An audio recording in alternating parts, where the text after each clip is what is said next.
Ano nga ba ang NCAP? At bakit ba sikat na sikat siya ngayon? Tara tol, pag-usapan natin. Ano nga ba ibig sabihin ng NCAP? Ang ibig sabihin ng NCAP ay nasa camera ang pera. Hindi, joke lang. Ang totoong ibig sabihin talaga ng NCAP ay no contact apprehension. Last month lang, so May, bale, inactivate na naman yung NCAP o yung no contact apprehension.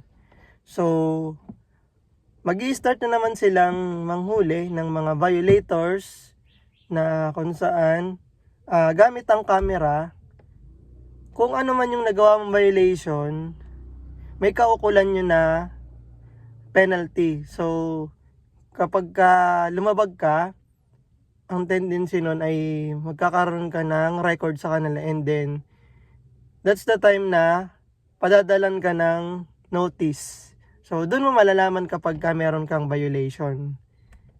Ganun nangyayari yung NCAP.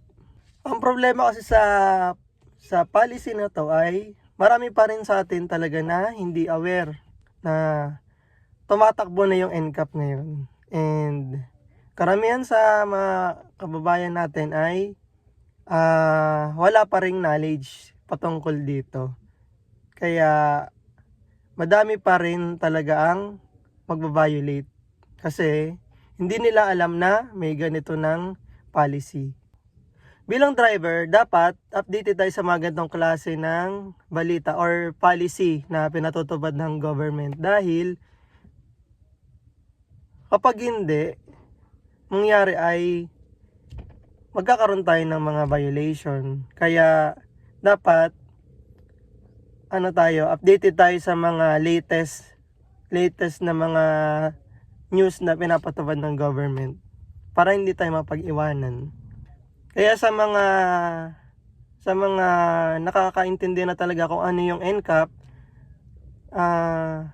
ayun, aware na tayo na may ganitong policy na papatupad talaga ang government para sa ganun ay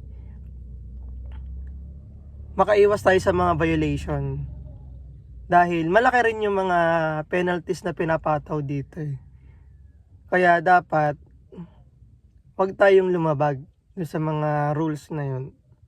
Ito nga pala yung tatlong paraan para makaiwas sa NCAP. Unang bagay para makaiwas sa NCAP ay dapat alam natin kung ano yung mga lugar or yung mga areas na kung saan pinapatupad na yung NCAP, para kung sa ganun ay wala tayong magawang violation, para hindi tayo mapadala ng notice and para walang problema, wala tayong aberya sa biyahe. Pangalawang bagay para makaiwas sa NCAP ay huwag tayo dumaan sa bike lane, kasi yung bike lane na yon designated lang siya sa bike. Kaya nga bike lane eh. So iwasan natin yon, yung lugar na yon. For example, sa Commonwealth, may mga designated lanes lang kung saan ka dapat nakapwesto. Kaya kung sa motor ka, dapat sa motorcycle lane ka lang. Hindi ka pwedeng lumipat ng ibang linya para hindi ka ma-violate. And pangatlong bagay para makaiwas tayo sa NCAP ay mag-commute na lang tayo para hindi tayo magkaroon ng violation. Kasi pasahero lang tayo.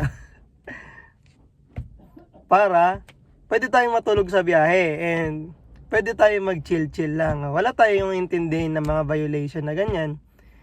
Masarap kaya mag-commute, di ba? Kaya mag-commute na lang tayo lahat. Joke lang. Hindi, ang kailangan natin ay ayun, agahan na lang natin yung yung alis para hindi tayo nagmamadali sa biyahe and para hindi tayo takaw disgrasya. So mag-adjust na lang tayo ng oras, at least mga 1 oras lang na na allowance para hindi tayo nagmamadali sa biyahe, hindi tayo nagagahol, hindi natin kailangan sumingit para hindi tayo maging aggressive sa gumawa ng mga ibang violation. Itong NCAP, so far nakikita ko kasi ang laki ng epekto niya sa, lalo na sa traffic condition dito sa Metro Manila, kasi sa dami ng volume ng mga sasakyan, tapos konti lang yung, malilit lang yung mga kalsada, talagang ang tendency, sobrang nagkakos siya ng malalang traffic. Kaya ultimo motor talagang natatraffic kasi one lane lang siya eh. So lang doon, stick lang talaga sa linya na yun, kaya tumatagal yung biyahe. Kaya ayun yung naging observation ko sa NCAP.